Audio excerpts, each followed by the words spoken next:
L'École supérieure d'administration, d'économie, de journalisme et des métiers de l'audiovisuel ESAE offre de nouveaux challenges pour l'année universitaire 2023-2024. Étudiantes et étudiants, parents d'élèves nouveaux bacheliers, ESAE, c'est la garantie d'une formation de qualité à des conditions très avantageuses. À Gbedjromede, à Papa, à Boumekalavi et Parakou, inscrivez-vous en administration générale, administration du travail et de la sécurité sociale, trésor et finances publiques, impôts, diplomatie et relations internationales, journalisme et métiers de l'audiovisuel, gestion des marchés publics, planification et développement local, sciences économiques, sciences juridiques et toutes les filières des sciences de gestion. ESAE vous offre des bourses, demi-bourses et de réductions pour les premières inscriptions dans toutes ces filières. Waouh! En licence 1, 2 et 3 et en master, bénéficiez jusqu'à 50% de réduction sur tous nos sites. N'est-ce pas génial? Infoline. ESAE Gbedjromede, 3e rue à droite en quittant le carrefour Le Jador pour la BIBE Jéricho ou au plus 229 90 93 65 21 98 98 14 00 à Kpakpa au plus 229 52 88 33 33 à Boumekalavi au plus 229 52 88 44 44 Parakou au plus 229 52 46 12 12.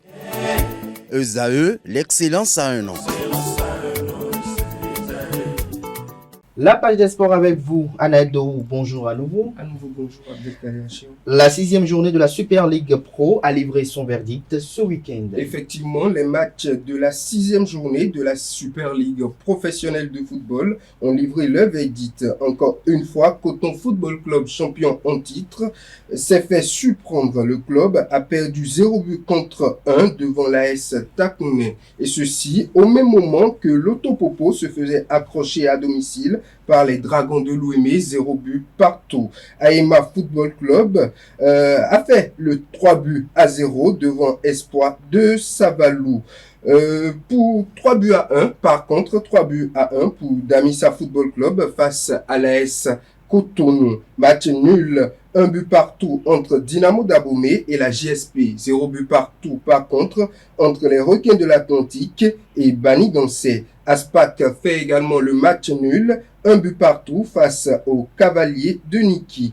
Dadja Football Club a décroché la victoire 1 but à 0 sur les installations de l'AS Sobemap. Côté classement, l'Autopopo détient toujours la première place du groupe avec 14 points. Bani Gansé est deuxième avec 13 points. L'AS Sobemap, malgré sa défaite, se positionne à la 3e place avec 11 points. 4e place pour Aema Football Club avec 10 points, suivi de Dadje Football Club avec le même point. 6e pour l'AS Cotonou avec 9 points. L'US Cavalier, 7e avec 8 points. Même point pour Dragon Football Club et également à la 8e place. 8 points également pour Espoir de Savalou qui se positionne à la 9e place, 10e. Dynamo d'Abomey avec 7 points. 11e Coton Football Club, le champion en titre avec 6 points. L'AS Takoune suit avec 6 points également et se positionne à la 12e place. Aspac est 13e avec 5 points. Les Requins de l'Atlantique 14e avec 5 points. La JSP 15e avec 5 points et Damissa Football Club 16e du groupe, dernier avec 4 points.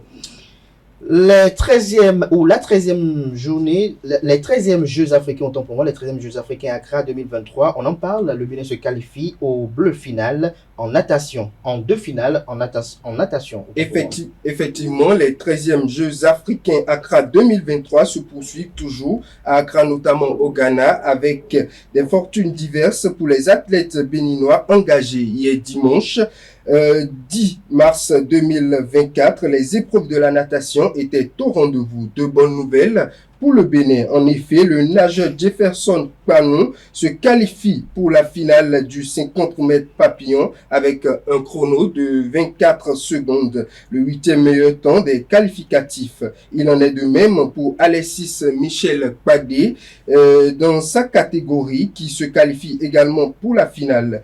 Le jeune nageur a décroché sa qualification pour la finale de 200 mètres nage libre avec un chrono de 2 minutes de 2 minutes 8 secondes, le 6e meilleur temps des séries. La qualification de ces deux athlètes ouvre la voie à d'autres représentants béninois engagés dans ces 13e Jeux africains. À noter que 4 autres sélections béninoises ont rejoint Accra hier dimanche.